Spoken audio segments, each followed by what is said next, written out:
Ready? Welcome back. Welcome back, guys, to Pass the Aisle. I'm Kevin. And I'm Meg. And today we're talking about how does money influence our relationship. So, money is all, or finance in general is always like a big thing, since we both are raised differently in how we view money and how we were raised with family on their difference of how they value money. And then Sorry, can we turn off the TV downstairs? Oh, yeah.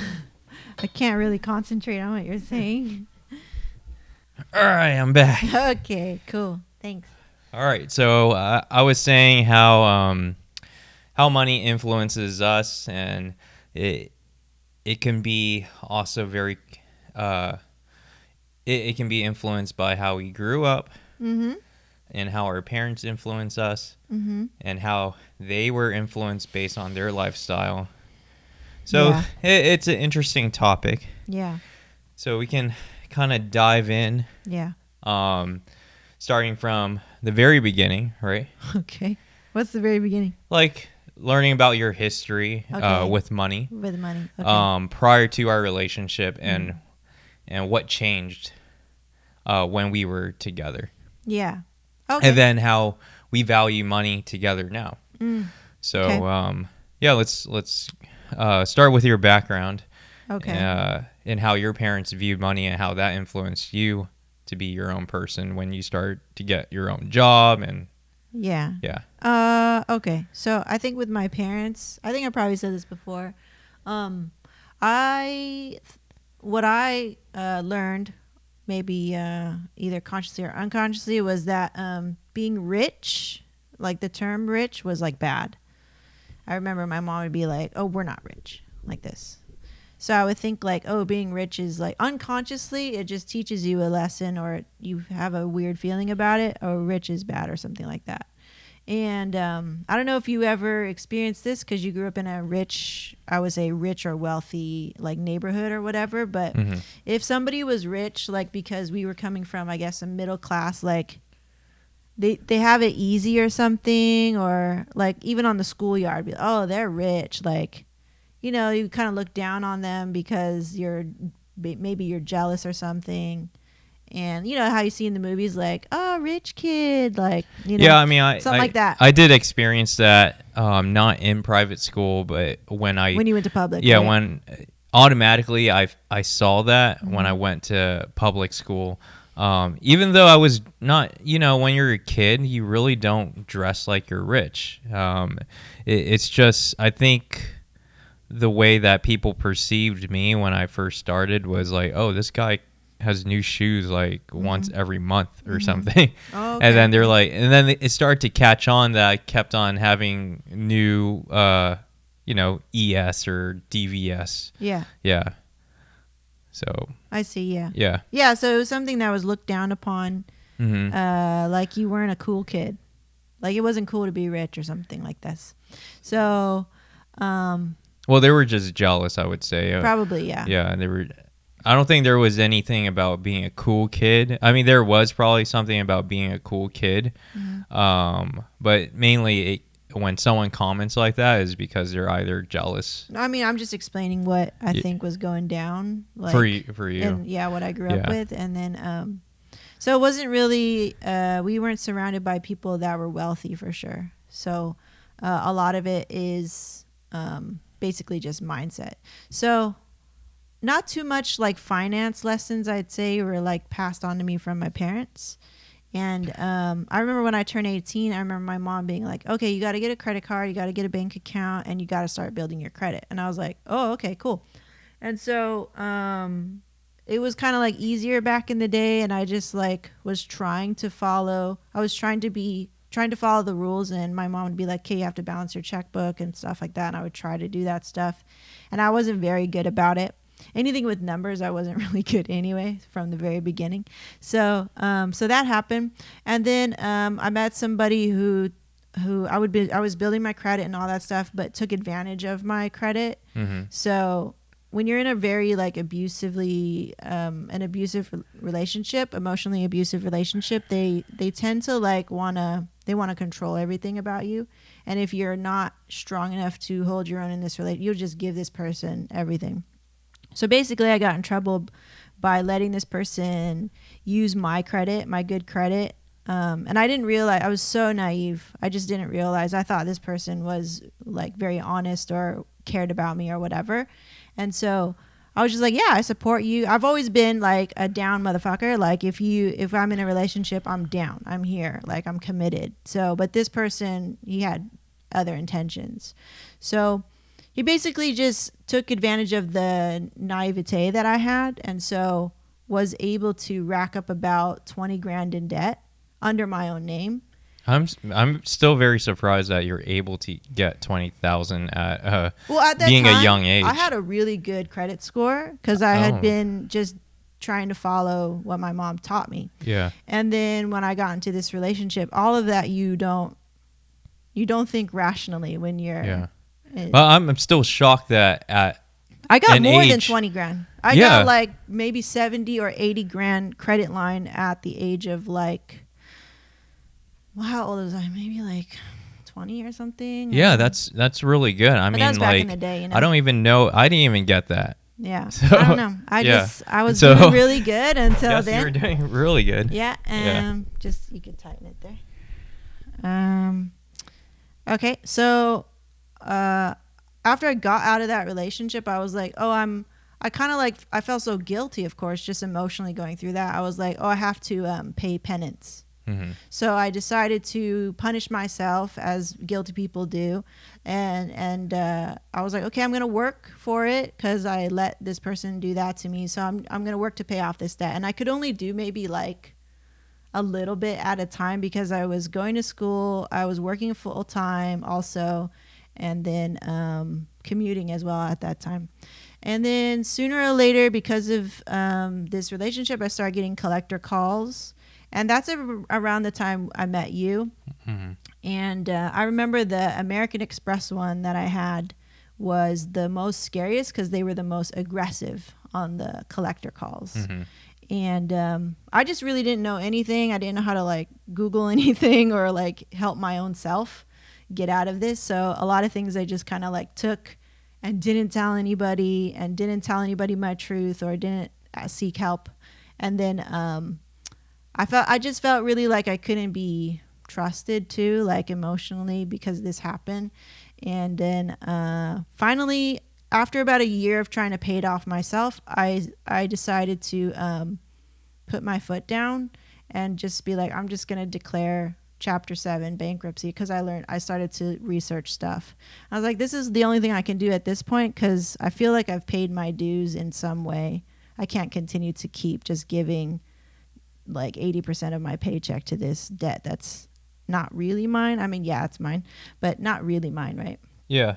So, I mean, so we know this situation before, but the way that your dad spends, the way that your mom spends, does that influence you how you're spending nowadays? No, it doesn't touch me now. Okay. Yeah, all of that stuff.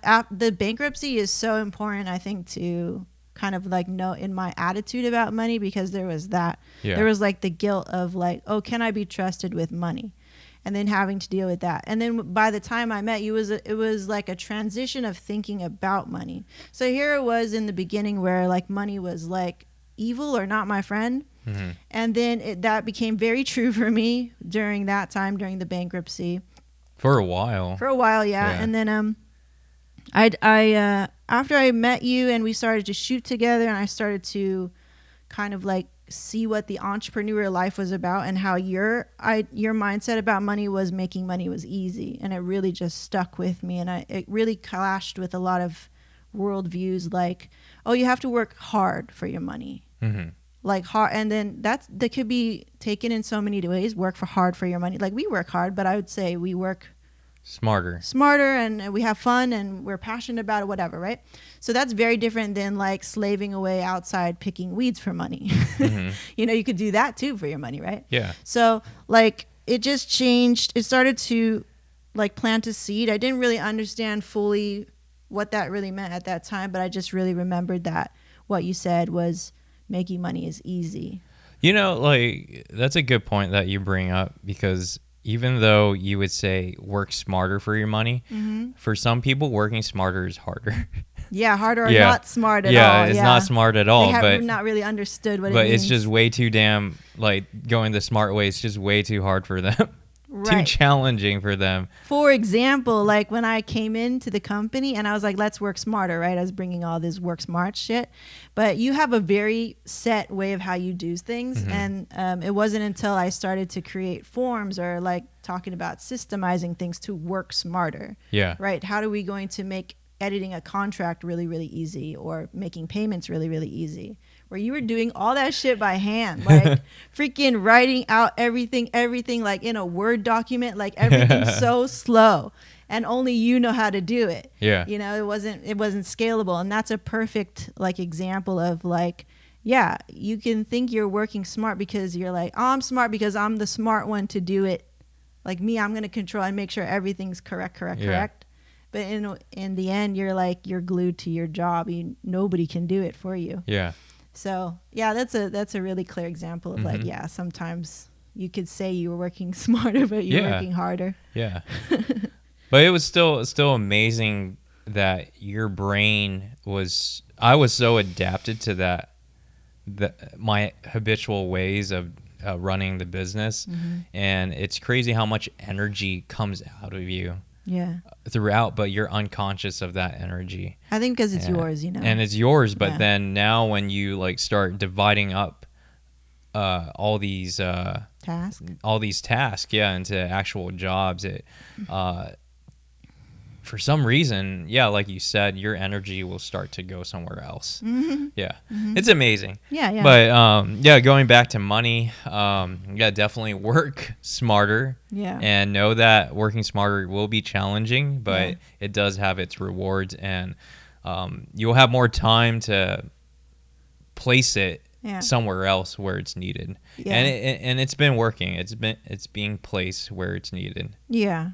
And So that was when we first met, and then it wasn't until I read the Tim Ferriss book 4 Hour Workweek that I was like, oh, this is what it means to work smart, or to make money is easy. This is what it really means, right? To create something scalable, to find the minimum effective dose in marketing or in your job or whatever you do. Like, what's the minimum amount of work I need to do to get the same result that I want, right? Like, so we're always trying to figure that shit out, because we don't always want to go 100 on everything. That's why you burn out. So from there, like, it just started to, and that was still all very early on in the like the formation of KLV and everything like that. And it took a while for things to click, which is barely like in the last, I'd say, 2 years, to put all the pieces together of like working smart, putting your money where it's supposed to go. And, you know, we're always still learning and shit like that. So I would say now, with all that, and then now how I feel that we, how money is used in our lives and in our business is, I think it still has a ways to go, but at least we're on the track of trying to be more aware. Like, money is not this emotional thing, where I think it started out very emotional. Right. And then just understanding where each other comes from too, and how, like, your perspective of money, yes, you know, you're an entrepreneur in the way that you move it, but you're also emotional in the way that you can hold it. Right. Yeah. And the same can be said for me, but on a different level. Like, I will hold money in terms of like, I will not think to sometimes even think it'd be possible to get the best equipment. I like settle for mediocre things more often than not. And so that's where I would say that's where my resistance is on spending, where it's like, why not go reach for the stars, or why not go have the best stuff? Well, I mean, it makes sense in certain things. So it's good to have that mindset. There's a balance. Well, that's where we not clash, but that's where our perspectives often differ in terms of money now. So I don't like to spend money a lot of the time. Yeah. I don't like to get brand name stuff. I actually like go away from that. I go away from trends. I go away from popular shit where you're like, what's the hype? What's the hype beast? Like, these are trending. And I'm like, I don't give a shit about that. Yeah. Yeah. So that's a really big difference between you and I in terms of how we spend our money and what we think is worth it, like on trend or popularity or whatever like that. And then, but I would say it's like sometimes it gets in the way with me where it's like, oh yeah, I'll just get the cheapest thing sometimes and not, and that's an issue there. It's like, well, why don't you think you deserve the best? You know, I would ask myself that, and I'd be like, maybe because, you know, my mom was super frugal and I took on a frugality as well, and maybe not rewarding myself. I often forget to reward myself, like Tony had pointed out, whereas you reward yourself all the time, where it can even be too much, where it's like you serve yourself all the time because it's your money, right? Like, and I think a lot of men have the same probably challenge because it is kind of confusing. Men are the provider, they make the money, so they make the decision. I saw this in my father. It's like, well, I need this. I earned it. And it's like, but you have a wife and you have children, so how come you didn't consider them? Yeah. And did they even spoke about that situation? Did we speak about that? Yeah, we spoke about it. Your dad and your mother? I don't know what my mom and my dad do. Yeah, so it's quite hard. Yeah, I can't like butt in. You know, that's like how they do it.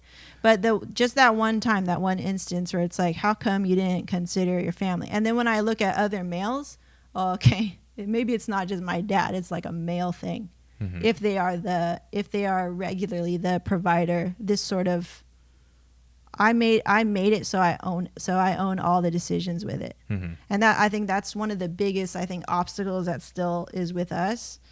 And we've been talking about it pretty much nonstop this week, which is like, where is these decisions, financial decisions, coming from? And we found out some pretty interesting things that we talked about. So I think, like for me, I'm just interested and excited to see where the conversation keeps going as you keep discovering or made aware to spending habits. And then me is like being able to just keep my cool.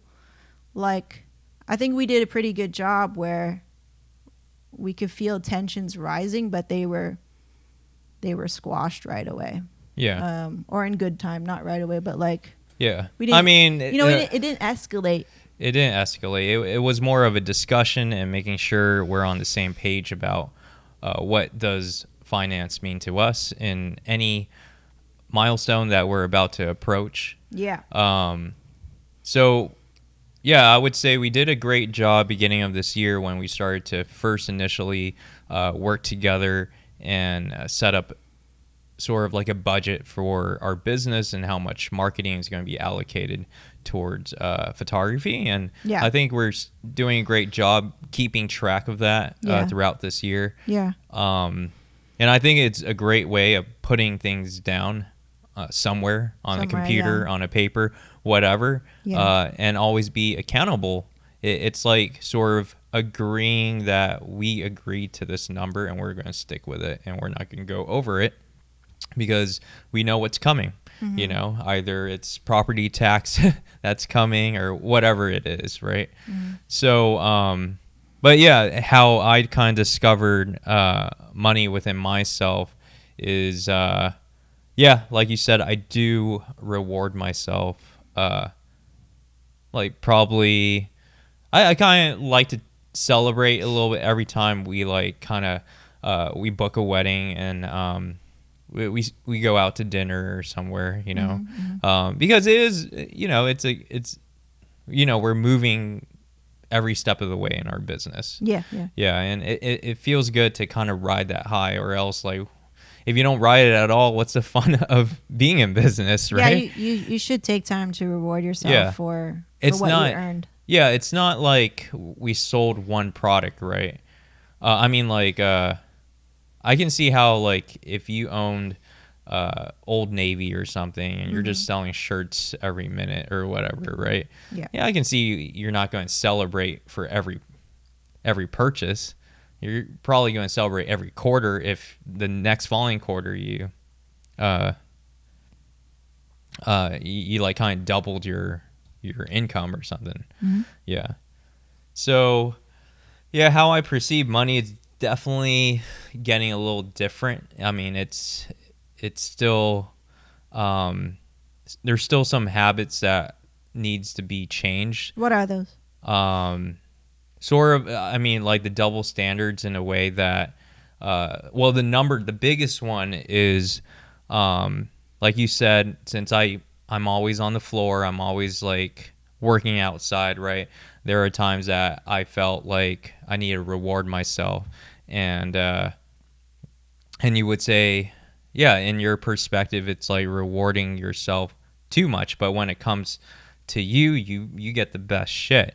Right, but then when it comes to what you like and what you want, right, at that very moment, I have to kind of think about it before purchasing it. Yeah. So that's what always bothers you, is that I didn't consider the amount of budget in the reward, that this reward is supposed to be a shared reward.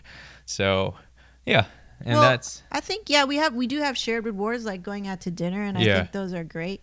But yeah, like you said, it would be like, if it's a reward for you, the number is unlimited. Mm-hmm. But if it's a reward for me, it's, are you going to use it? Like, it comes with strings. Yeah, it comes with strings. The gift comes with strings, and then that's why I'll be like, I don't really need your gifts. Yeah. I need like emotional support. Yeah. Yeah. Yeah.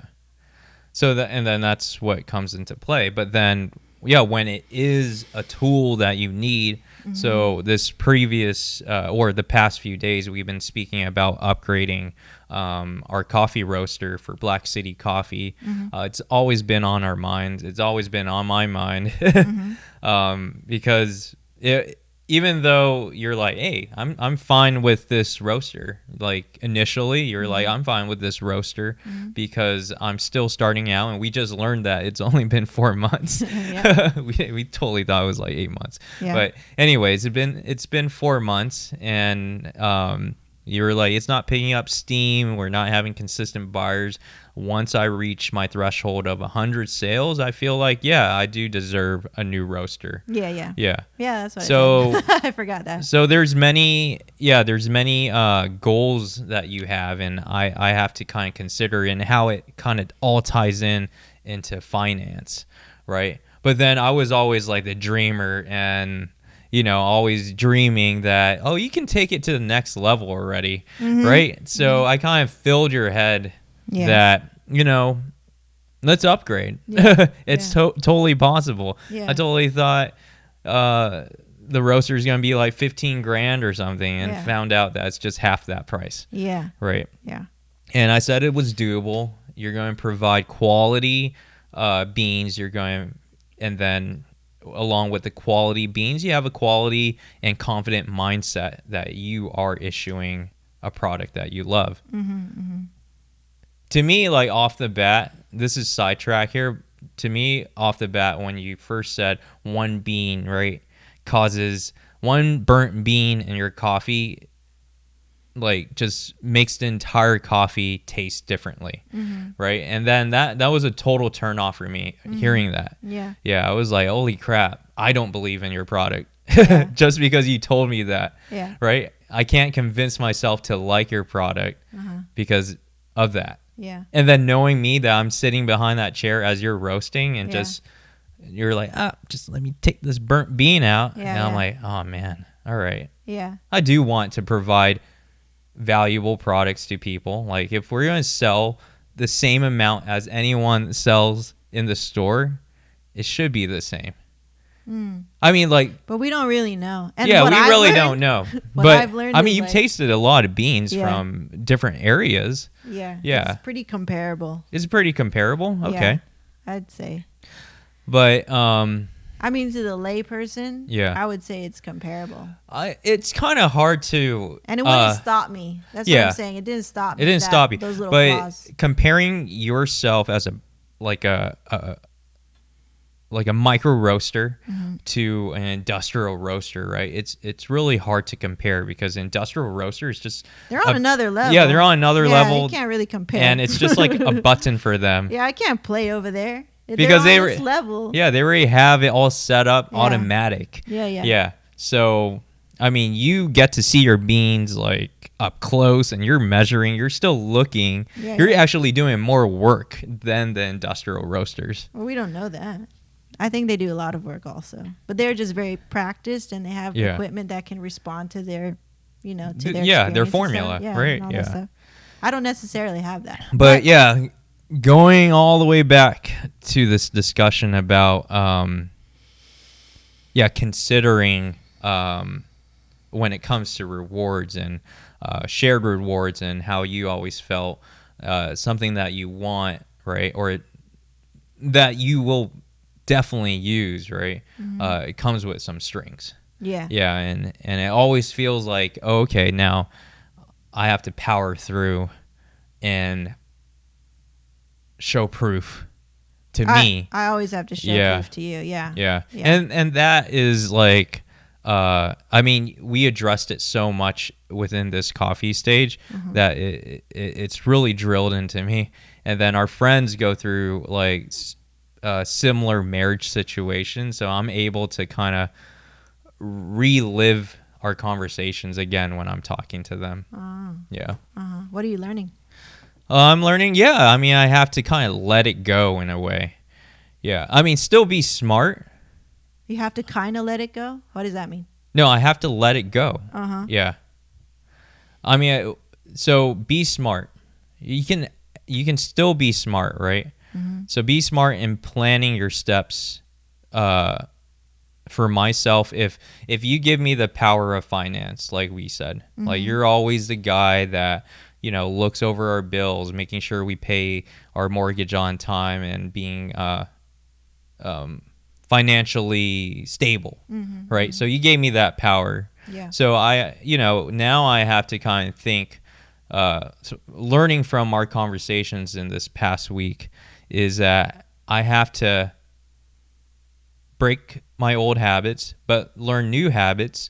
But a good way is probably, if I want a reward, right, I have to consider what does Chi want as well.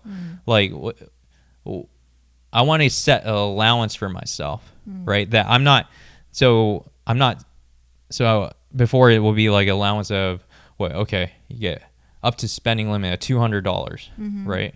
Whatever fills within that $200 category. I'm not going to spend that full $200. I'm going to take $100 for me and $100 for you. And if you don't need anything, you don't need to utilize that $100. It just roll over basically, like AT&T rollover minutes. So so that's something that I feel that that is good. It's like almost like it's a good mental thing to know that she has a rollover account in a way, Okay. And when we celebrate rewards and we don't eat if we don't eat and we don't go out and eat and celebrate, that can go into this rollover account and it can be split. So it's like tip money in a way. The play money. Use it for whatever you need. I think that's pretty cool. It's like allowance. Yeah, that's cool. And like celebration. We can reward ourselves in allowance. So we get options. Okay. Yeah, that's cool. Giving each other options and how to allocate. Yeah, that's cool. And you always say, like, when we go out to Vegas, people will have play money, and some people are just terrible at it, but they still play, but they have a set amount that they're comfortable of losing, right? There's no guilt when you spend it all because it's all play anyway. Yeah. But let's talk about, do you have an emotional tie to money? Emotional tie. So when you were like kind of playing with stocks from Robinhood, right? No, I don't have emotional. Okay. Yeah. And I I think once I make it depends on what kind of money it is. Yeah. So if I'm saying if this is my investment money, which is something that we talked about, because I remember you couldn't spend like $5 on what? On investing, right? With just playing with the Robinhood thing. I was like, I think if you can't spend $5 without it being emotionally attached, maybe investing is not your game, or this is not for you. Yeah. Right. Because I only have like 100 some bucks that I started off with the Robinhood or whatever, and I just like I buy what like I don't. It's a game. Mm-hmm. Yeah, that's kind of how I look at it. But if it's money where it's like, hey, this is your rent money, I wouldn't even be like all playing with it and stuff. I would be making sure and stuff. You know what I mean? Yeah. So it depends what kind of money it is, and then that's the kind of emotion I should have with it. Mm-hmm. Right? I shouldn't be spending my rent money on emotional rewards or stuff like that. Yeah.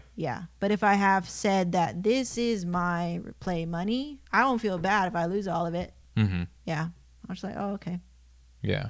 That's I lost or whatever. Like if I was gambling or something. Yeah. I lost it. All right. That's a lot. Yeah. There's some other questions that I found, and I can bring it up right here. Sure. How does money influence your sense of self-worth? I think that's a good question. I think as long as I have enough, I'm okay. Mm-hmm. If I'm under enough, then I'm not okay. What is enough? Enough is just enough for rent and to eat and have shelter, like a very basic. Well, we have the mortgage taken care of. Yeah. We have food on the table. Mm-hmm. Like with me, I know that's a big difference between you and I. Like I'm very content with what we do, but I know you want to break through that income level, and then I'll be like, but why? Then, but you can't answer me. Oh, okay. I'll answer you now. Okay. I like to take care of our team. Uh-huh. I feel like the team deserves like. I want to cherish our team. You know, I want to take care of them. So it's day in, day out. Even though we don't see them, we're communicating with the same people and the people that understand us the longest, right? Over time, we built a good working relationship. So if I'm able to pay them what another job in Fortune 500 can pay them, like 60 grand and above, I want to do the same. I want to be able to take care of them and make them feel safe.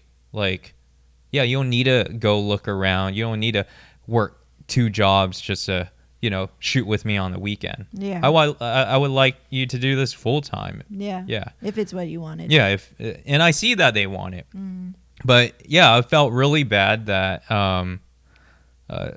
there's like people in the past that we can't keep, because I couldn't afford them. Mm-hmm. Yeah. So that's the number one goal why I wanted to break through in the business, is because I know when we level up, I can truly like pay them really well. Yeah. And for me to do that, I know that we are stronger as a team. Mm-hmm. Yeah. I see. Cool. So because everyone's focus is in one direction. Yeah. If they don't have to worry about money, they can be truly artists. Yep. Yeah. So that's how I see it. Yeah. Why I wanted to break through. Mm-hmm. The other thing is, like I do have goals for us, right?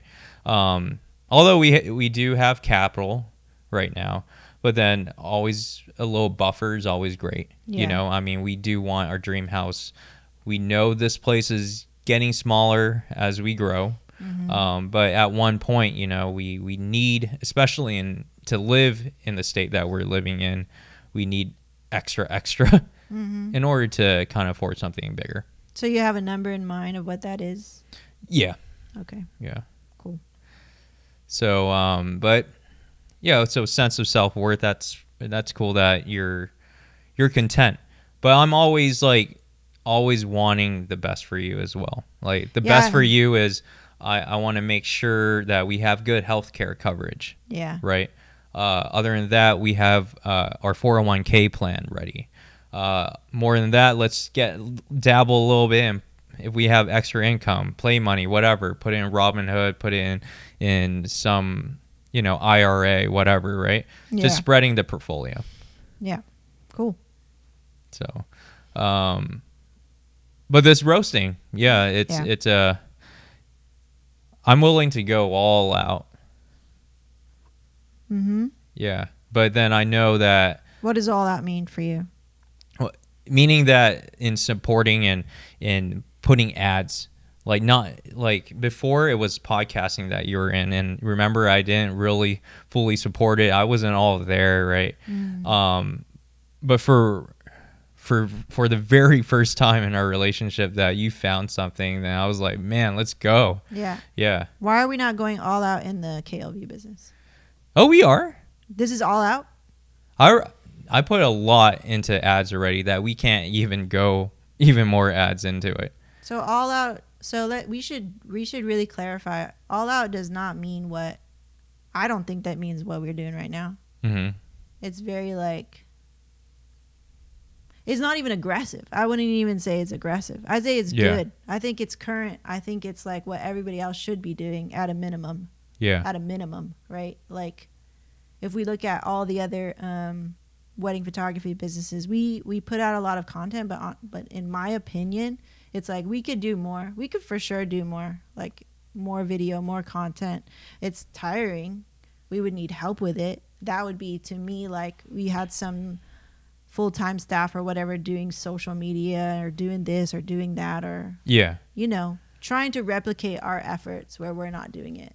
That would be the next step for, I think, our business. Mm-hmm. We do all that stuff right now, and we've delegated a lot of other things, but if we could start delegating those things like the social media, the marketing, the ads, all that stuff. Yeah, instead of you doing it, somebody who's analyzing the data and then going, hey, this is what happened, instead of us going like, shit, I forgot to fucking like do like write how many Yelp again, and I gotta go manually write it down, where we could pay for an app or a service to get all of that shit accurately and not me do it manually. Like I think there's so many more other levels, and maybe that could unleash an even more leverage in the coffee because it's making more money. And we have more money in our main business that we know already makes money. Yeah. Instead of jumping ship already, where we haven't maximized what we're doing in KLV. We feel like it because for the first time, cool, we have some team, but more and more I'm like, you just can't trust it because we're not paying you guys full time. So you could really just go anytime you want to, and that's okay. Yeah. You know? But yeah, we really have not, in my opinion, gone all out in KLV.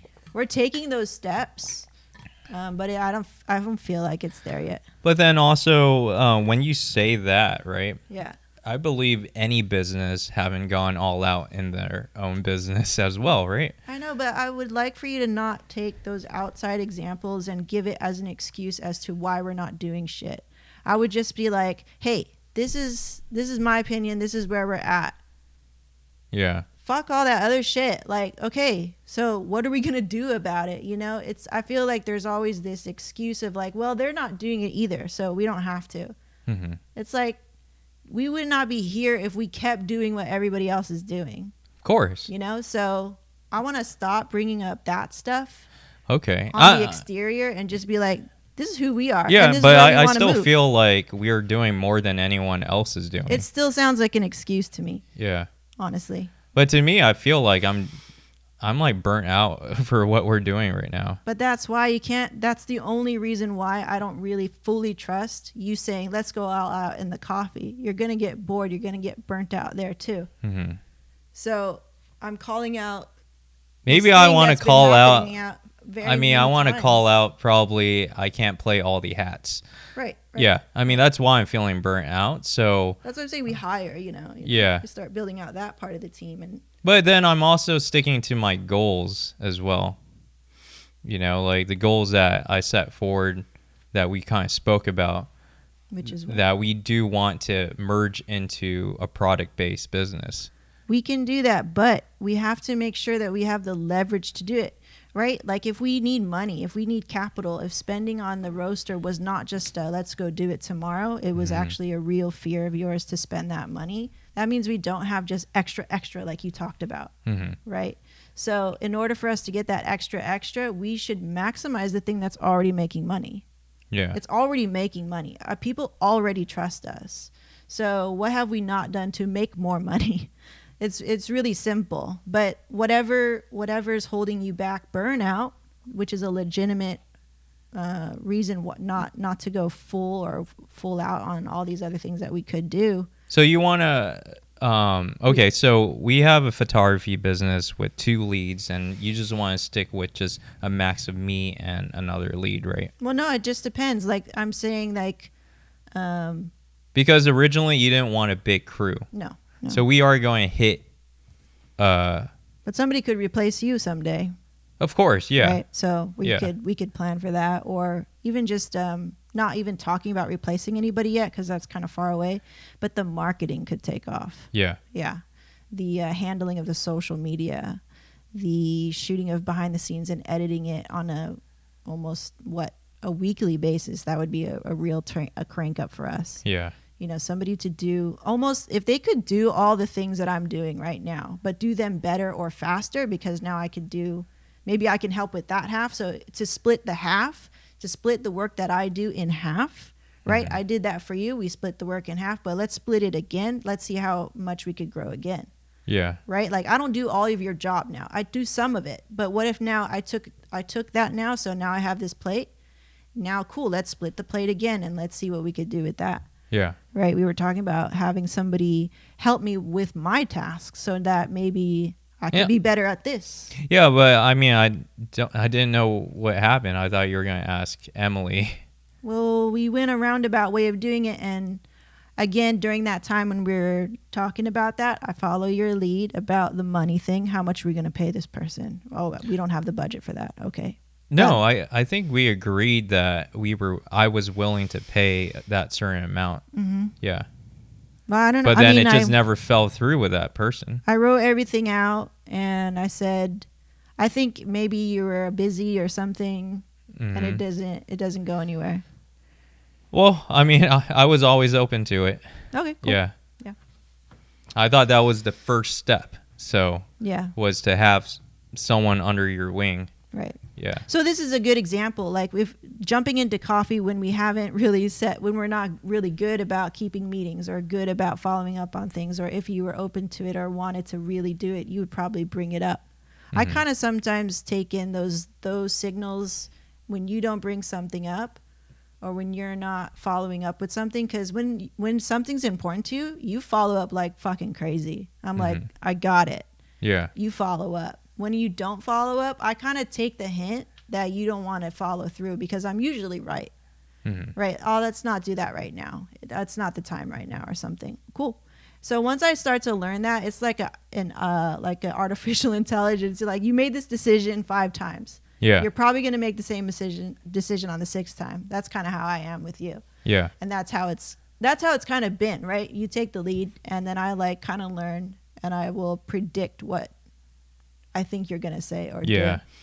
But yeah, it's definitely, I think the next step to really allocate money, right, mm-hmm. in its proper areas that we need help with in the business, you definitely need some sort of financial analyst, mm-hmm. Because that's where true numbers come into play, and you're able to really know how much you can pay, because they can take all the data from how long we've been in business and see how much on a regular quarter, how much profit we make to allocate enough to pay someone if we did want to hire someone. Mm-hmm. And if that person, they can do predictions. Mm-hmm. That way, if that person did do their job correctly and increase more sales, then that's great, right? Yeah, that's a good idea. But then also be pretty leveled and neutral, and not making crazy predictions, and know that stuff somewhere can fall initially as they are learning the steps about your business. Yeah. So cool. But I think, a financial analyst will be awesome. I don't even know. I think accountant is an accountant, but financial analyst is like a different service. Yeah, I have no idea. Yeah. That's a lot to go through. Yeah. There's probably like a initiation fee. I don't know. Yeah. Mm-hmm. Mm-hmm. Yeah. Because right now it's so hard to say, okay, why aren't we going full out on our business, right? Mm-hmm. I would say our levels of thinking when it comes to money and how much we spend, it's not really big game yet. Yeah, we're not like, I'm not saying that we're like big dogs and stuff, right? Making decisions and stuff. But we're not clear in how much we want to spend because we really just keep on working, and we really just kind of, it's been a habit of ours, right? To just kind of go as something happens, or be just only one step ahead, but then trying to maximize what we have versus spending, right? Very frugal on that part, but really maximizing our skills, which is not a bad thing. Maximizing our skills for our business, really take into account of our knowledge and what we can do in a creative way. You know how when you reward yourself, sometimes your spending is maybe, to me, looks impulsive, and it seems like it's like, if it's a reward, like there's no like thinking too much about it. But then with the business, there's a lot of thinking, right? Even though maybe it's the same amount of money. So maybe it's okay that you don't have to like predict every single thing that could go wrong with a financial decision having to do with business, because you just really can't tell what the market will do, or you can't predict what the market will be or will respond to whatever you're spending. Say you got a financial analyst and like you're like, okay, we have to really check like if we could afford it. Like, why couldn't we just like spend some money as you could spend on a reward, and then just make a decision that way, instead of like thinking of all the ways that it will go wrong, or is this guy scamming me, or is this guy like, I'm thinking of all the things that you'll say. You'll be like, let's get a financial analyst, and then it turns into, how many reviews does he have, how, like this, because we're spending. And I'm like, why are we taking so long to deliberate on deciding or whether or not to hire this person? And you'll be like, well, because it's an investment. But if it's a reward, it's like, I want it. I feel like I deserve it. Boom, done. Like, I feel like if we just transfer that sort of energy, sometimes, not all the time, into like experimental decisions with the business, like maybe we could get to those decisions faster, or maybe find some, I don't know, like just find out faster, whether it's a lot of deliberation that goes on. And even when it's not even $7,000, maybe it's like 15 grand or $2,000 or something. Yeah. And that's like less than one wedding. And so I was like, maybe we could take some of that like riskier, adventurous sort of energy into some of the decisions that we make in business, to be less stuck on the table and more like, it's done. We know, we've done that. Yeah. And then we wouldn't have to wait so long to find out about some shit.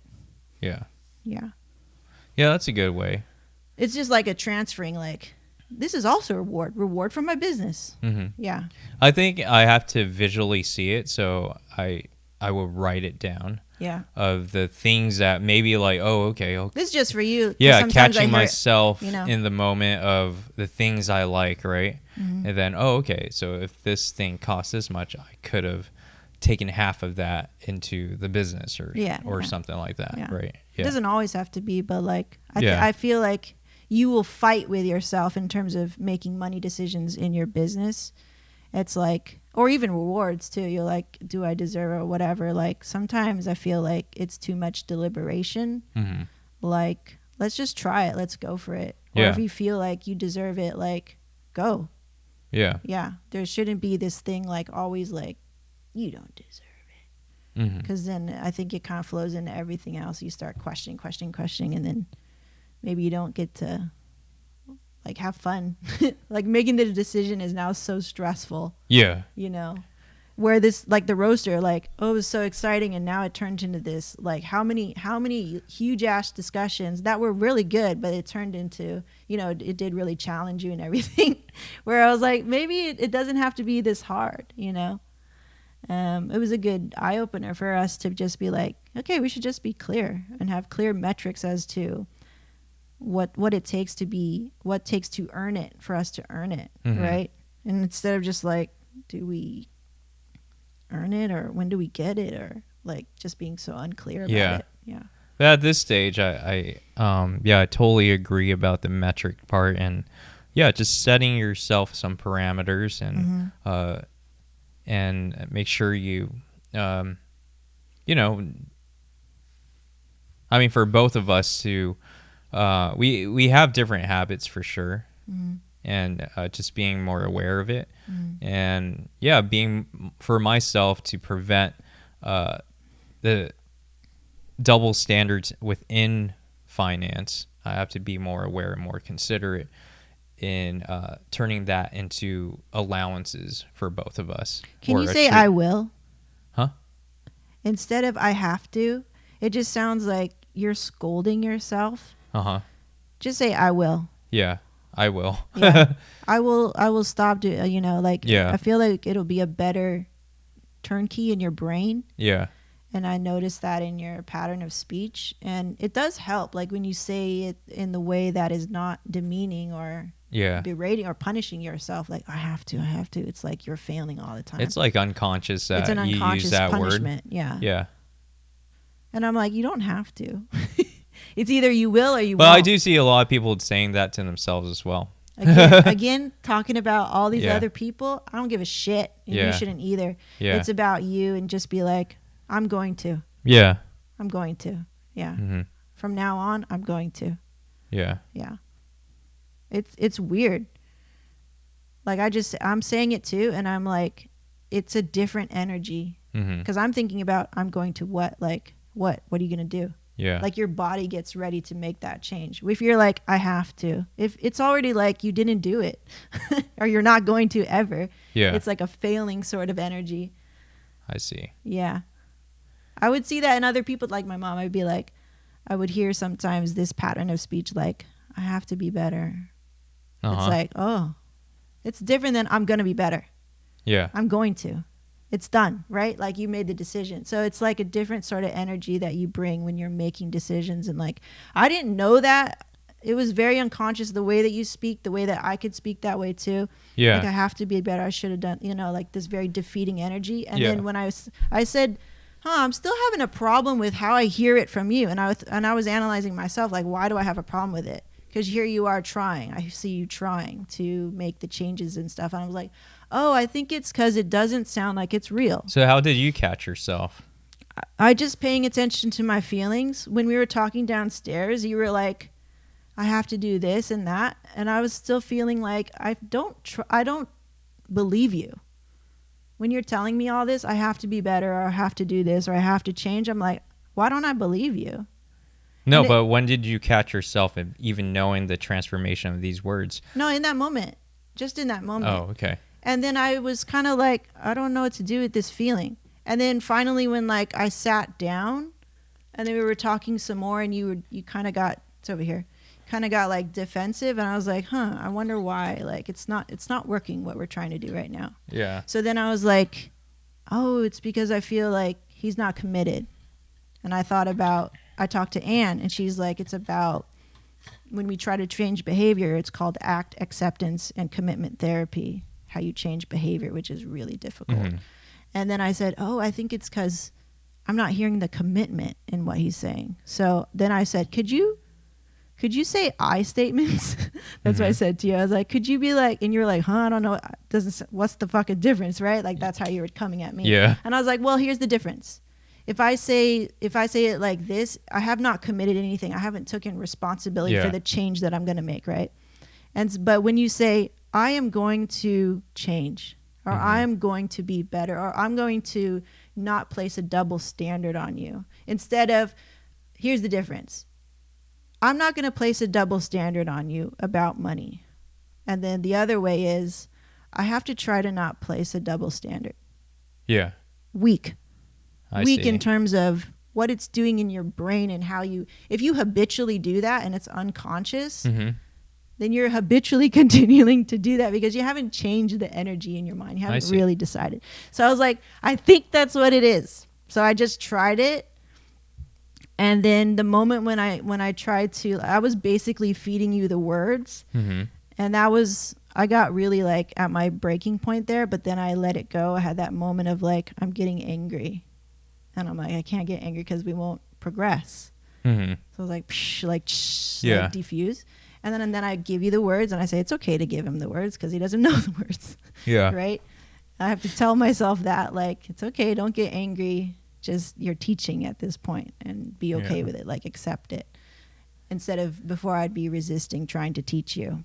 So I have to mention, I mean, this is a lot of psychology that goes into marriage, and there's a lot of I get tired, things. You know? I mean, it is tiring. I wonder, is there a break for you?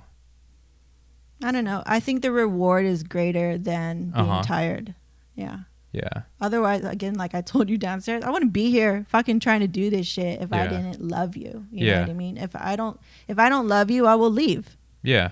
So if this is the work that is required, and I faced you with that question, I was like, are you ready to do the work? Because it seems like you're like, I know that already, or like this, like closed. And I was like, all right, but you don't.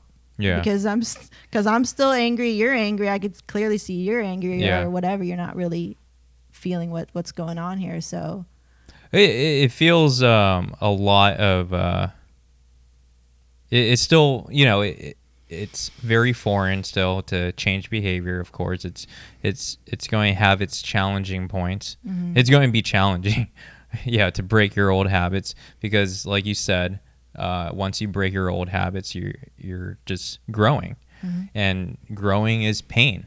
It is pain. Yeah. And it's very painful. It hurts my head. It makes me tired. Me too. And I hate that tiredness, because the next day I'm all like, I feel like I have giant bags underneath my eyes because I was just mentally stressed out. Mm-hmm. Yeah. Yeah. And I know it's like I like the conversations that when we have it, I feel like it's at the wrong time, because it's right before a wedding that I have to wake up and then just shoot it, right? Mm-hmm. So it just mentally drains me on that day. Mm-hmm. Yeah. Mm-hmm. Yeah. I mean, that's the problem with our industry. I talked to Georgia, and she mentioned something to me, and I was like, I know. She was like, it was the day before the wedding, so I didn't bring it up. Mm-hmm. So and I talked to you about this before the other day. It was like, the business in your mind is always number one. Yeah. And our marriage is always whatever. Yeah. Like, I know you mentioned that, but hey, like, if you were the main shooter with that mindset, it totally messes with you. I understand. I'm not blaming, right? I make an observation. Yeah. So I go, okay, cool. So what are we going to do about it? The ego in you says, hey, what the fuck else am I supposed to do, right? But it's like, no. You're not really hearing me. So you have to, when you're in a marriage, it's not just you working. We're all working, right? I'm just not just chilling at home, right? Yeah. I mean, I do find time to chill, but I'm not always just chilling at home.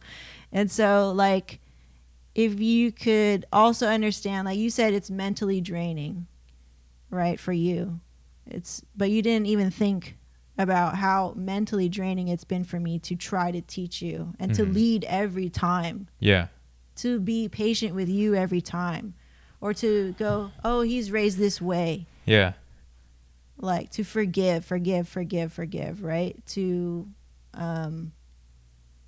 always forgive it. That takes a lot too. I think it's harder to forgive it. I think it's easier to repress it and be really angry. Mm-hmm. It's just really damaging, and one day it will like explode. So it takes a lot more energy to forgive somebody. Yeah. And then I feel like the women on this side, like on the wife side, are always making compromises because the man works. And so it feels equal like that, right? Like, yeah, you're out there. You're the breadwinner. So let me repress all my shit. Yeah. And the problem with that is, like, there's a practicality and a functionality to this. Yes, I agree. Yeah. Because we are a business, so we have to make money for ourselves. At the same time, if we do that, we get so trained, we get so good at it, where we prioritize the business. We escape to the business because we don't want to deal with a marriage problem or an emotional problem that I have no idea how to handle. I know exactly how to handle my business. I built it from the ground up. I know every fucking detail. But here, let's go talk about a marriage. Like, wait, you want what? No, let me run away from that and have a socially accepted excuse, which is my business. And we did that for years. Yeah. So, I mean, for me this week, I was just calling it out. I was just like, our business has its time, you know? Like, we spend 10 years prioritizing our business or more now, right? It's time that we also prioritize and make time for our marriage. This podcast is part of that, but it's also a part of the daily, you know, day in, day out. If something's wrong, like I remember I brought this up where it's like, you were like, it's always, oh, I have to edit. Why are we talking about this now? I have to edit. I'm like, but your edit's not due for another 4 to 6 weeks. You know, you could take the time to talk about it, and our talk will maybe only take, if we do the work together, it maybe only take a couple of hours. You know? And it's, the editing is always going to be there. Your marriage may not if you don't take care of it. Yeah. Yeah.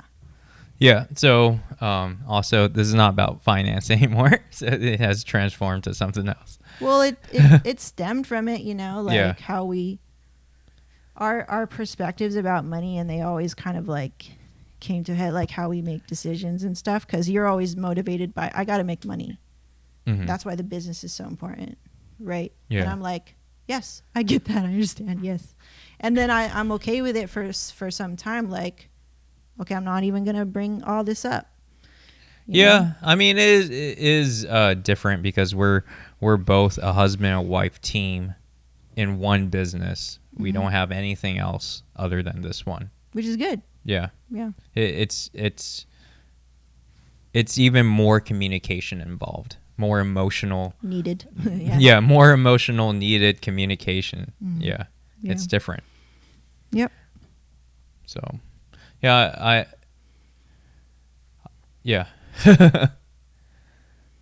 Was there any other questions you want to bring up or? No, I mean, one thing that Anne had told me, she's like, they listen to the show and everything.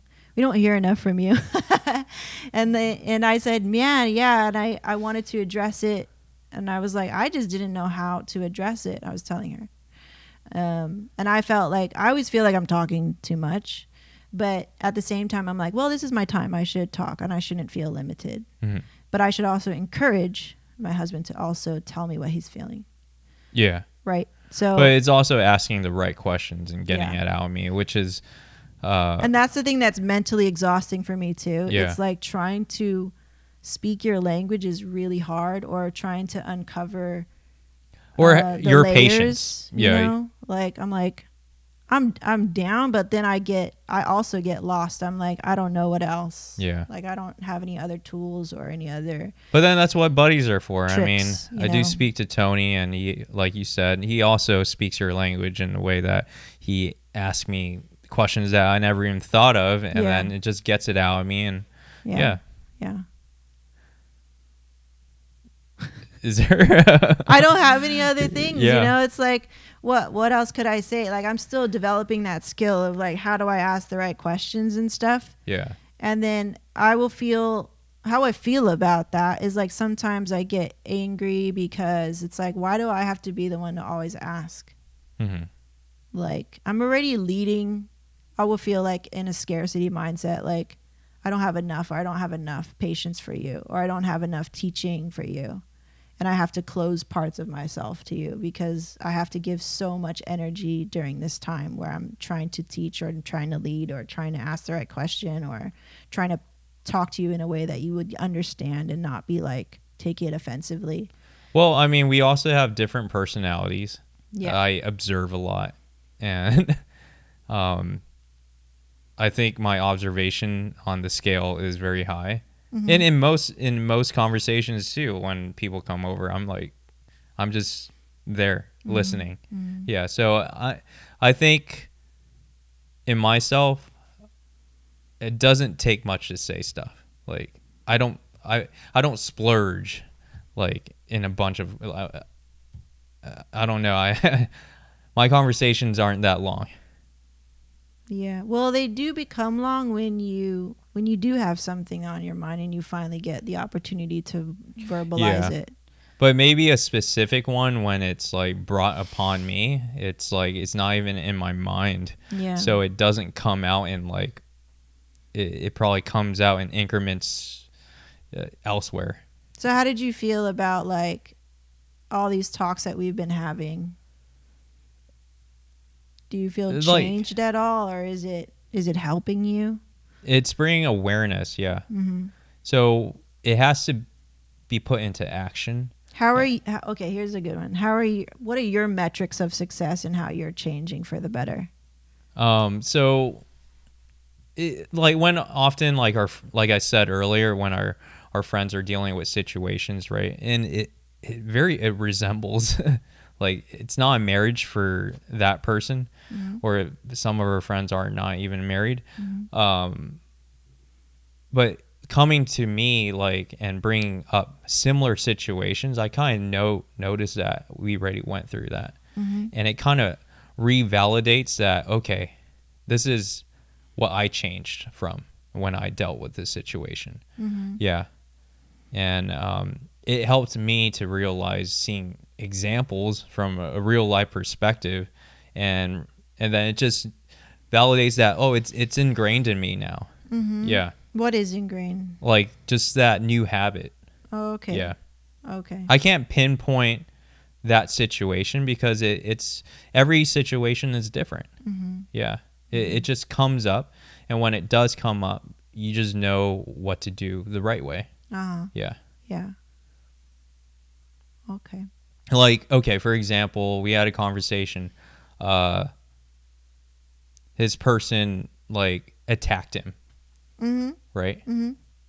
And then he got really livid, mm-hmm. and it would just, and then I know is that once you attack someone, you shouldn't even attack that person. You're supposed to stay calm, and if you want to address and resolve the situation, you both will have to be calm, mm-hmm. throughout it. It's going to be painful, but you have to be calm, mm-hmm. and address it, mm-hmm. When you're calm. Mm-hmm. And I noticed that as well. You noticed that in us? Yeah. Yeah. So I'm like, I know the topic, we can go skyrocket, but then I know, okay, let's bite your tongue and come back down, you know? Yeah. Yeah. Huh. Yeah. Like, when I was in the kitchen, I was just eating, yeah. and then you're like, can we talk? Yeah. Yeah. I'm like, yeah, okay. Yeah. And then it became something that, you just want to pull out arrows right there. And I was like, okay. Yeah. Let's get ready for it, Yeah. I'm like telling myself, just listen. Just listen. Yeah.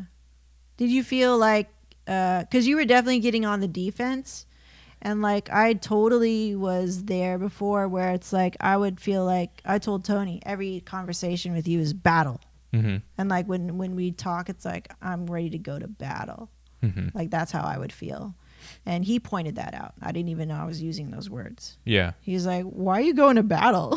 I was like, well, that's what it feels like, But I think we did a good job at like, I was creating buffers. I was telling my hairstylist today. Buffer. I was like, I found that that's a really good tool by creating buffers. You create buffers around how you start talking. Yeah. And I was like, I need you to create some buffers when you start talking, especially like if it's something having to do with business or with a new style or something new. Yeah, a great way to, when you do address your arrows and when you do pull them out, right? Mm-hmm. I like it if you can just not do all your arrows at once, because it gets overwhelming to trying to learn every bit and piece how to be better. Mm-hmm. In those situations that you're pulling out those arrows. That talk when I was in the kitchen, I felt like, it felt like an attack, Mm. Even though, I kept my cool as much as possible, I felt I was being too much attacked for being who I am. Like I felt like I'm not going to be me after this. Yeah. Yeah. Yeah. Yeah, I'm like, oh man, I'm like totally not going to, like, so I'm all bad in a way. Like that's how I kind of perceived it. I'm like, okay, I'm really fucking up. Like, yeah, I'm like, really? I'm fucking up this much? Yeah. So.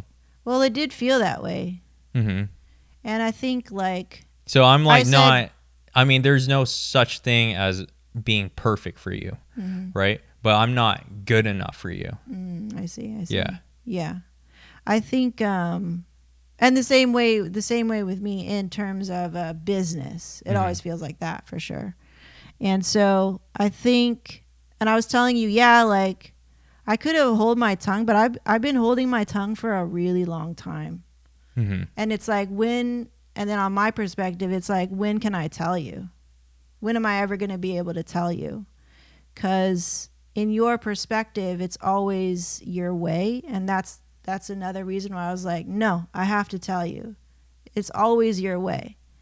It's always your decision or no decision. It's always business or no business, roaster or no roaster. So, I mean, if it's, maybe now we can discuss like a mutual ground where it doesn't have to be a splurge of pulling out arrows, right?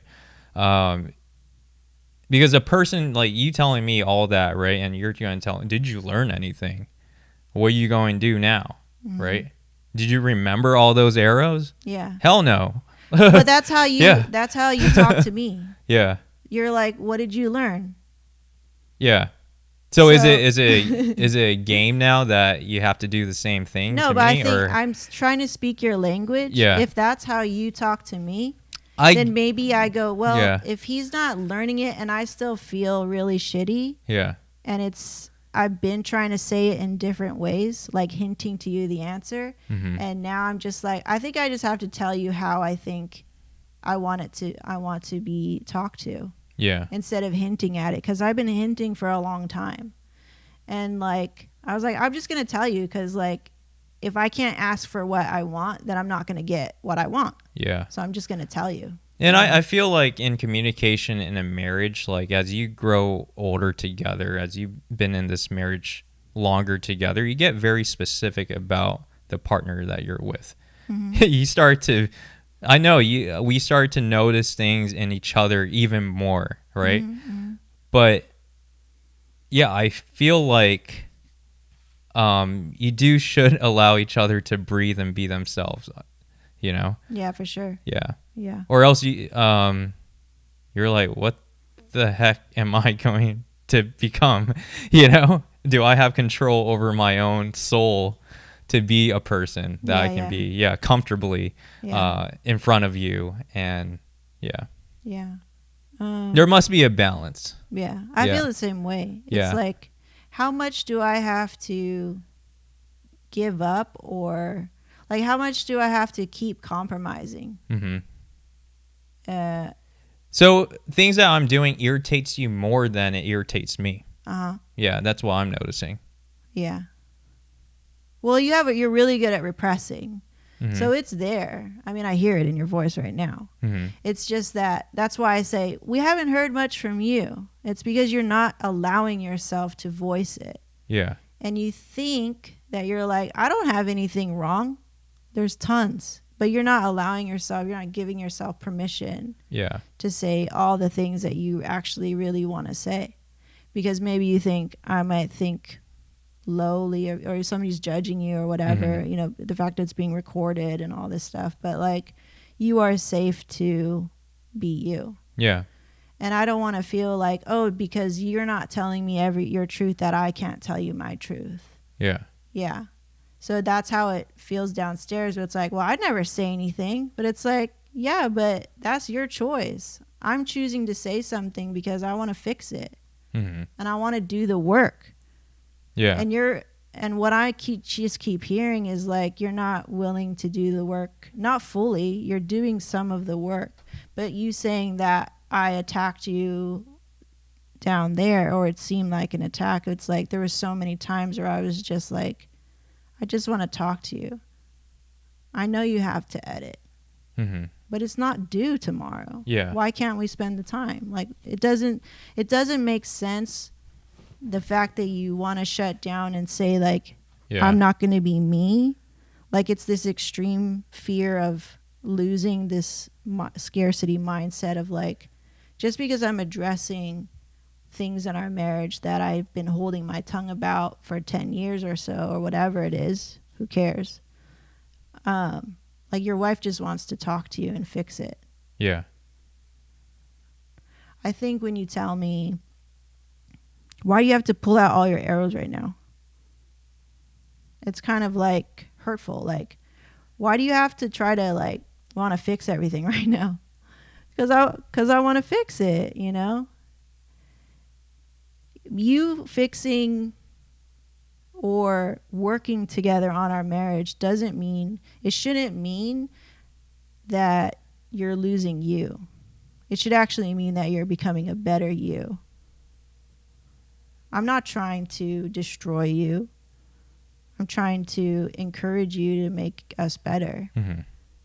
The fact that you perceive it as you're destroying me, something's up there. Why would I want to destroy you? Right? Like I want us to be better. Me doing that with you is also me fighting me, going, I don't want to talk about it. Mm-hmm.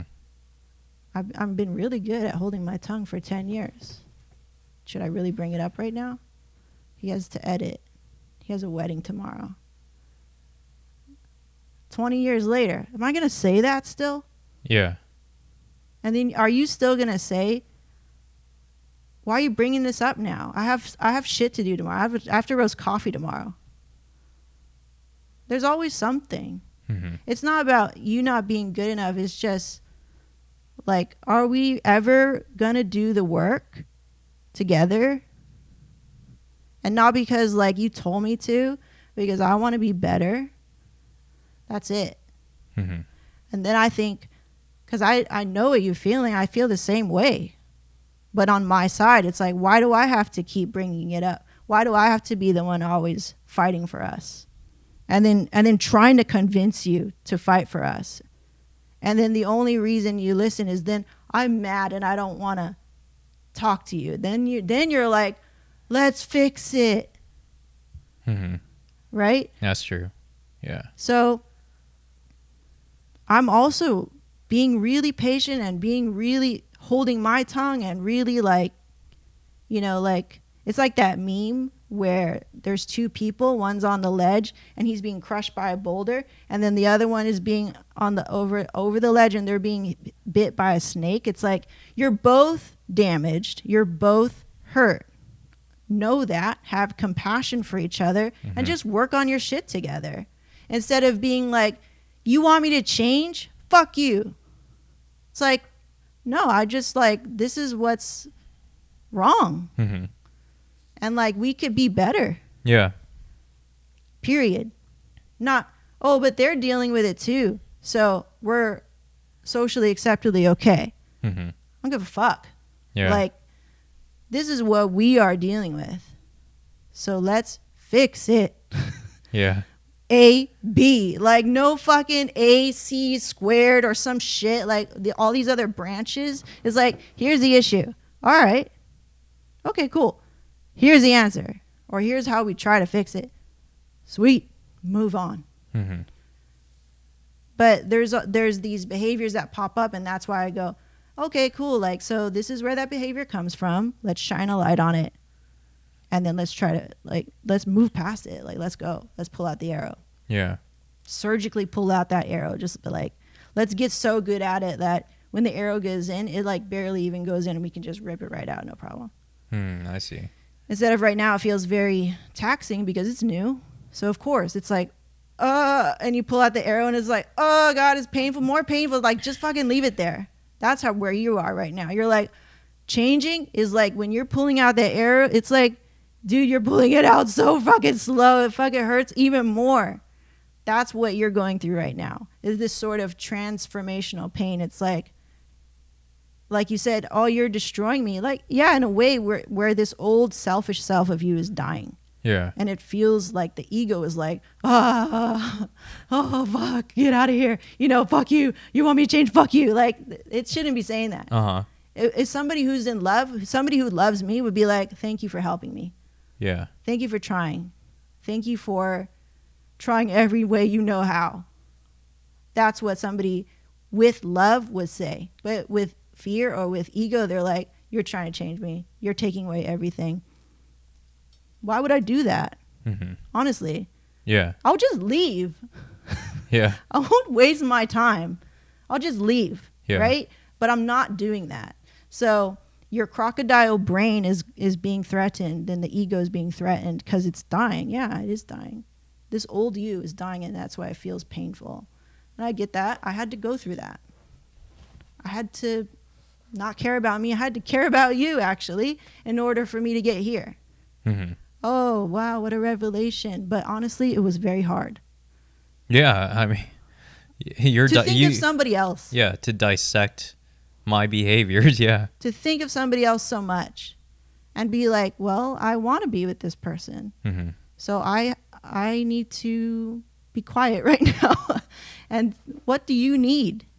Okay, let's see. Let's figure it out. Let's talk about it. Let's shine some light on the childhood trauma. Let's fucking go there. Yeah. You know, like, ooh, wow, uncomfortable. Oh, but like, we're so much better for it. Yeah. Even though it's painful, I think the reward is worth it. The pain, for sure. Yeah. In my opinion. Yeah. You just have to see that, I guess. Yeah, I mean, if it's within your power, like, you know. Yeah. But yeah. No, I think I don't have to see it. I have to do it. I mean, I will do it. Yeah. Yeah, me too. I mean, I want to be better, not feeling like I'm attacking you, you know. I'm trying to create those buffer phrases like, you know, like, what do I say so it says not? Yeah, you know what? It's just different because it's for the very first time, like you said. Now we're after 10 years of being together. It's hard. Now we're talking about everything within this year. I would say within the past. Yeah, it's been one full year. It's been 1 year. Yeah, so it's definitely a change in our relationship. Yeah, it's different. Yeah, because for 10 years it's always been business. So yeah, I can see why in my mindset that I always kind of think that, oh, we're always going to talk about our relationship in the business besides our actual relationship in our marriage. Yeah. So you mentioned that. So it's just shifting the mindset, shifting my mindset. Yeah. That no, yeah, you can't forget you're married now. Yeah. You're no longer. Do you find yourself forgetting you're married?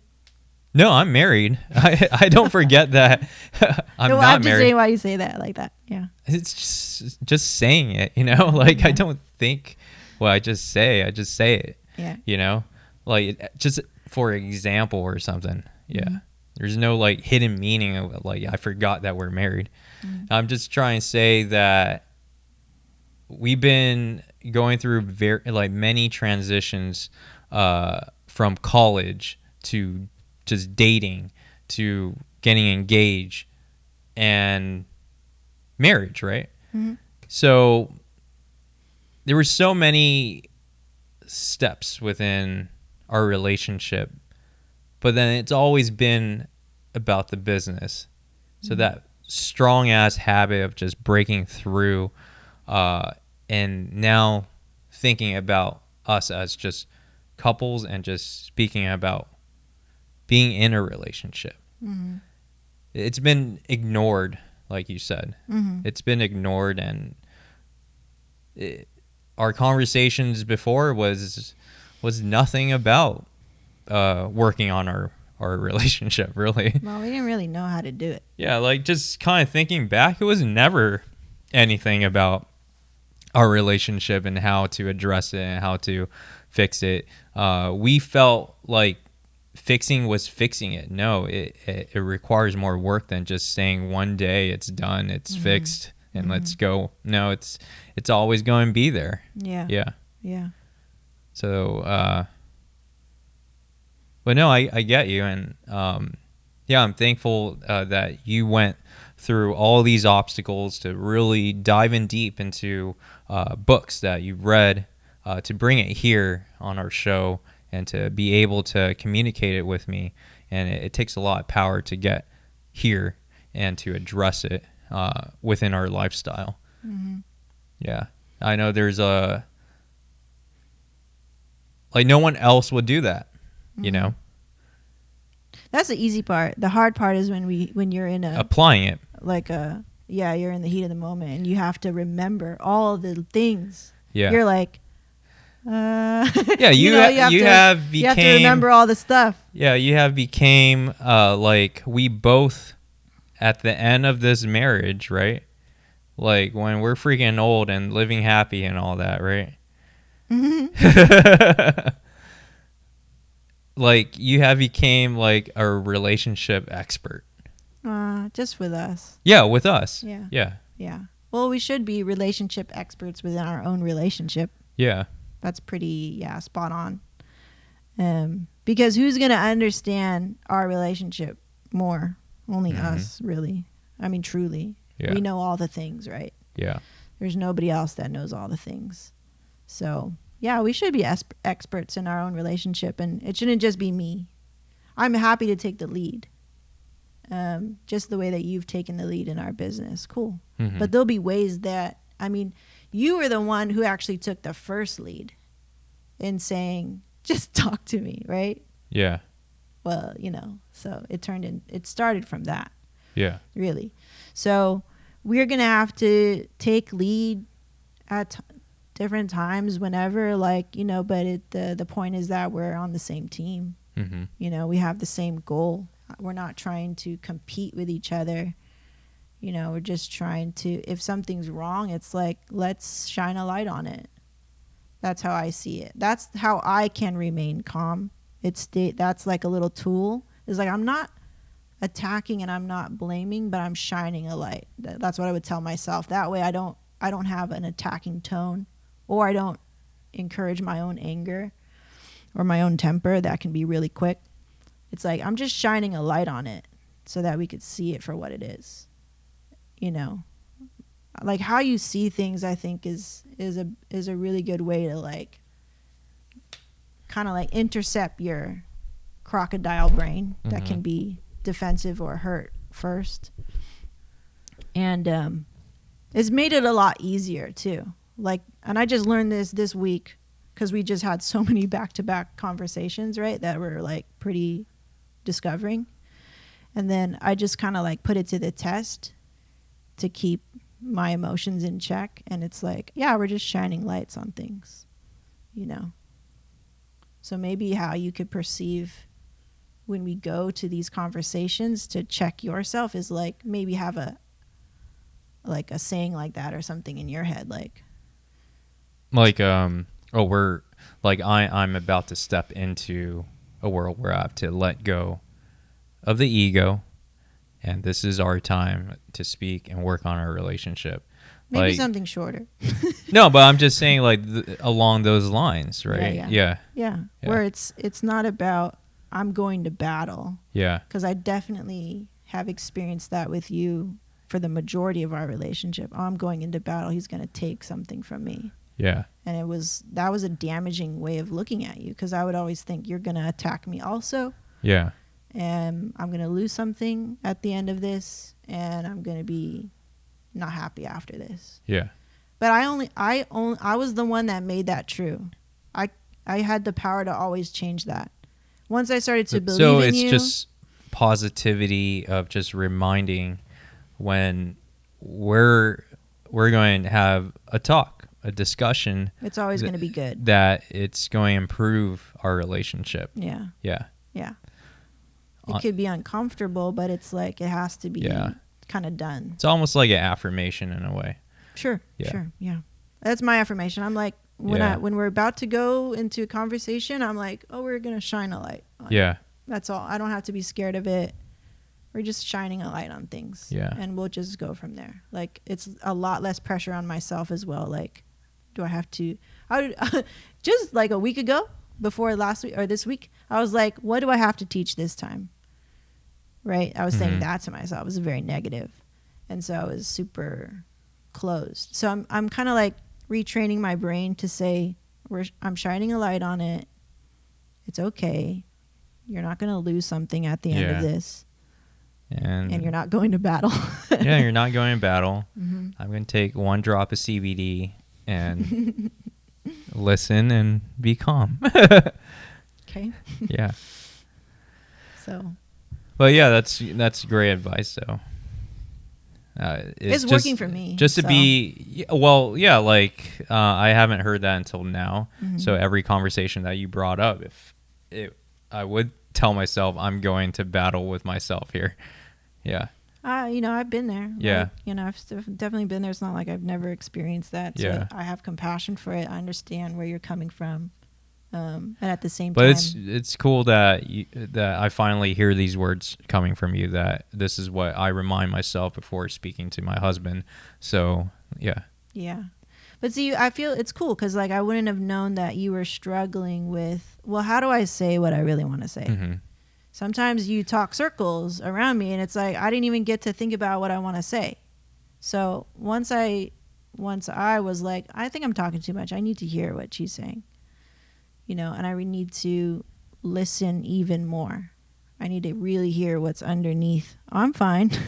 I need to hear underneath that, right? So, again, it just goes back to like compassion, like not to be here for me, but to be here for you. Like downstairs, it was much easier to go, this is not, yes, I'm saying this kind of like for me, but I'm also seeing that you were struggling. And so I think once I thought, well, I'm helping Chi, then I was like less angry. Mm-hmm. And I could like keep going. I could just keep talking to you just like this. Yeah. And it cool. became easier. I'm here for you, actually, not here for me. Mm-hmm. Like if I could stop being egotistical. Yeah. It started that way. It did. Mm-hmm. I interrupt your day and say, I need to tell you all the things. Well, I didn't know it would turn into a very long conversation, but I was just like, I have to tell. But then when I saw you struggle, then I was like, I changed gears. Yeah. And then I was like, okay, I'm here for you now. I could see that it's hard and I've been there, but it was on the other side. Yeah. Like I want to run away. I want to run away to the business. Like I know how to do the business stuff. I'll do that too. I see that in me now also. Like mm-hmm. I'll go to work because I don't want to be maybe in the same room as you. I'll go work on something. And I'm like, ooh, that's not good. So I wanted to squash that. Yeah. Yeah. Because I do the same shit. Yeah. Yeah, that's cool. Yeah. Yeah, but yeah, I will do the work. Me too. I will do the work. Mm-hmm. Yeah. I will be patient. Yeah, I will be a pool of patience. Yeah. Yeah. And compassion. I would be more positive in the outlook of all of our conversations. Hey. Yeah. Yeah. Yeah, that's great. I mean, yeah, don't feel pressure that you have to change everything. Like I was saying before, it's like, I'll hear it, I'll see it. Just, you're still you, Yeah. You're just a better you. Yeah. Yeah, you're not losing anything. You're gaining a ton of good shit. Mm-hmm. A lot of good stuff. You'll be gaining a happier wife too. Because you made yourself, you served yourself in a true way. Like, you know what I mean? Mm-hmm. So. Yeah. You'll be gaining a lot of good stuff. Not losing, not being like, I'm not getting all the good stuff. You're taking away from me. But I totally understand. But at the same time, I'm gaining, you're also gaining. Mm-hmm. Yeah. It's a win-win. Yeah. We want win-win situations, Like, yeah. We need to make win-win situations. And we can do it. We got it. Yeah, we got it. Yeah. Wow, powerful. Good show. Yeah. I think it's good. I think we're getting better and better, for sure. Yeah. We just aren't practiced, but like we're getting in the practice because like it's happening all the time and the show helps with that. So we're getting in that practice. Like it's just like any sport. You got to go to practice. You got to shoot your free throws. You got to, put in the work. And the more you do it, the better you get at it. Mm-hmm. So it's cool. I dig it. Yeah. That's why I get really kind of like excited when we randomly start talking because I'm like, oh, we're gonna be better. Okay. Oh, it's gonna be uncomfortable, but the reward is greater. Yeah. Yeah, that's how I think of it. Even in my maddest, I still think that. I still go, we're gonna be really good after this. Like when I'm really mad, and like even when it feels like to you maybe that I'm not gonna recover or something like that, I actually still think in the bottom of my heart that, oh, we're going to be better after this. Mm-hmm. Yeah. I think I learned that like a long time ago. Yeah. Like probably like right before we got married. Yeah. I was like, you know, no matter what, how often I think of the bleak outlook, I will be like thinking it's so bleak. And then I'll be like, no, we're going to be better. Yeah. And it would always bring me back to like why I want to be here, you know, why I want to be in this relationship. Mm-hmm. It would always like bring me back to. It's always there, which is cool. I could like 100% say that. Yeah. Yeah.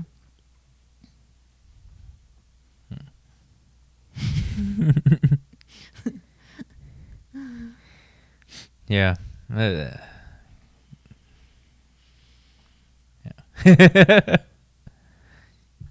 Yeah, okay. Are you having trouble verbalizing what you want to say? No, I think. Oh, okay. Yeah, we said a lot. I think I talk a lot because I'm here to like kind of help you also talk. Yeah. But no, I just don't want to regurgitate what you said. I'm like, okay. I agree what you say. Oh, okay. Yeah. Well, I didn't hear anything. Yeah. So I'm like, yes. Yeah. Well, you know, you gotta get into practice, you know, saying what you feel, I guess. Yeah. Yeah. Don't feel alone. Like it's hard to do it, but I'm training myself too, also to say what I actually feel.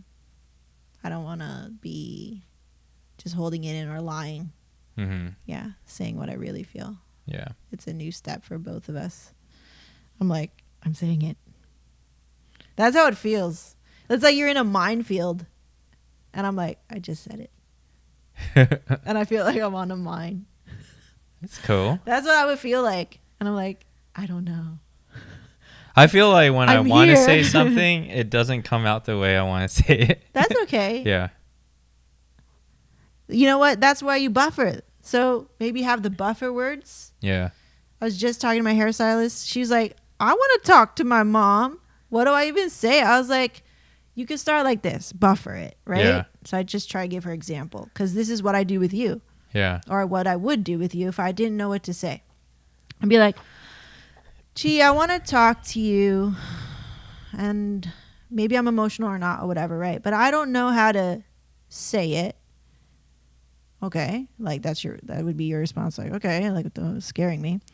Okay. But I don't want you to feel attacked. Yeah. I don't want you to be scared. I don't want you to feel anything really. Just, you know, I just want you to listen to what I'm saying. And maybe you can help me get through what I'm feeling. Mm-hmm. Maybe you can help me. I don't know. I'm not putting the pressure on you to like help me with all of it. But this is just what I'm feeling. And I just want to figure it out with you. Can I tell you? Okay, goddamn, geez. See, and then you buffer it like, oh my gosh. So you really thought you thought about it. You thought about my feelings too. You created this cool buffer where it's like you have this buffer. You're not in my space all of a sudden. And I'm not feeling like, oh my God, why are you here? Like I was just working, you know? And then you just create this buffer. So you go, okay, so can I talk to you? And you're like, okay, can you all right, let's go. So you step into this neutral ground together instead of like, I'm in your space or vice versa. I'm in your space, right? So that's often what we do is like, we have this interrupting energy, whereas we could buffer, hey, can I, you know, I don't know, like you got a minute? You got 30 minutes? You got an hour, whatever, right? Yeah.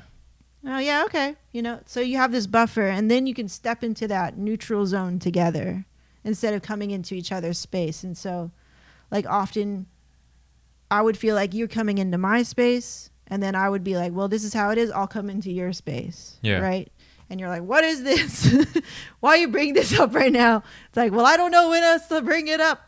You know, so we just need to create this buffer, like this neutral zone between us. Yeah. You're like, hey, can I talk to you? And they'd be like, okay, yeah, what do you want? I just, you know, whatever. Okay, cool. Let's step into the neutral space together. Yeah. Okay, now we talk. So we're not like what the hell? You're in my space, you know? Yeah. Because that's how probably that felt, right? And then that's how I always feel like when I'm working at my desk and you're always just shouting orders at me. And I'm like, shut up. You're in my space, right? That's why I snap, where I'm like, no, can't deal with it right now. Okay. Yeah. So like if we can buffer each other. Yeah. And be like, you know, and that's a sign of respect. You're just respecting each other. I also see why there's why that feng shui setup of not being back to back. Yeah. Oh shit. Yeah. I didn't. Because I totally that's what happens. I totally forgot about that. Yeah. Is that the wrong setup? Yeah. Shit. It's back to back. Oh, that's why. Yeah, it's hard. It just feels like I'm not trying to ignore you. Yeah. But it's like you can't see that I'm busy. And then the same thing with you when you're editing, when you're in the jam, like you're short. You cut me off. You ignore me. And I'm like, all right, that's how it is. Yeah. And then that's how we continue. Like we don't treat each other nicely if we're in the zone. But we have the excuse of, I'm in the zone. Yeah. Fuck you. But you're back to back. So it's like, you're just always. Damn. Yeah. So we should change it, Bam. There's no room to change it. We can change it. We'll try. We'll try to do some solutions there. Yeah. Creative solutions. Yeah. We can make it better. Even if we can't structurally move shit, we should create buffers. Yeah. New desk. Just those buffers. desks are huge. Buffers are cheaper. Buffers don't require a whole overhaul. Yeah, overhaul. Yeah. So, yeah, just verbal buffers. I think that'd be a cool tool for us. Yeah. Yeah. And then nobody's being attacked. Mm-hmm. I'll do that. I'll try to do buffers whenever I can. I have to learn to do buffers. Yeah. So what kind of buffers? I'm going to do buffers. Me too. I'm going to do buffers when I need to respect your space and your time or what you had planned that day or, you know. Now that I know, because sometimes I think now I feel better about it too. Like me saying that the other day and being like, and you feeling like, dude, you're pulling out all the arrows right now. It's like, best believe I got more. I'll be like, now I know that I can trust Chi to go there with me. If I ask for the time, we'll spend the time. Like now I can trust you to commit to the time that I ask you for if we need to address something like that. Yeah. Versus when I'm telling you, I feel like if I don't tell him, when? Yeah. Never? That's why I'm like that. So now I know we can move forward and I can just ask you for time. Mm-hmm. And that you'll honor it. Yeah. And now I know. Cool. I don't have to freak out. Oh, we're never going to talk about it. I better bring it up now before our wedding. Yeah. That's not smart, right? It's not considerate of you. So now I know. Yeah. Yeah, I believe why probably Anne would say, yeah, or you would say, I want to hear from you, right? Mm-hmm. In a way, is because I'm really good at suppressing I know. Pain. I know. And you are so good. Everyone has different pain tolerance, and me and you spoke about our pain tolerance, how I can go, live life normally and your still emotional pain tolerance is really high. Yeah, the emotional pain tolerance is really high. So where I suppress it to the point that I forget it. Yeah, you're really good. Yeah. Yeah, I'm sure you had to do that a lot in your childhood. You had to forget it or else you can't enjoy your life. Yeah. Yeah, I know. I understand. So I really don't know, to even address anything that bothers me about you. It's okay. Yeah. Just know that you had this conversation where you're like, it's weird for me or it's difficult. Now I know, right? We confirmed it. But I will be better at addressing your problems. I would be better in acting upon it. Although you won't hear anything from me I'm bothered by what you're doing. Why are you closing yourself? I'm not closing myself. I'm just letting you know that if I have nothing to say, I really don't have anything to say. Mm. Yeah. But you will try to address what you're feeling? Yeah. but it's not going to come out in that moment because maybe I already forgot about it. But just because you forgot about it doesn't mean it's still doing something. Like it's unconscious, like an unconscious behavior. You're like, I didn't know I was doing that, but you're doing it still. Yeah. So, no, but I mean, if something bothered, I will pull out the arrows and I will let you know. That's good. Yeah. Cool. But so far, it's been more of you pulling out the arrows than me pulling out any arrows. Yeah. Well, I think you did today.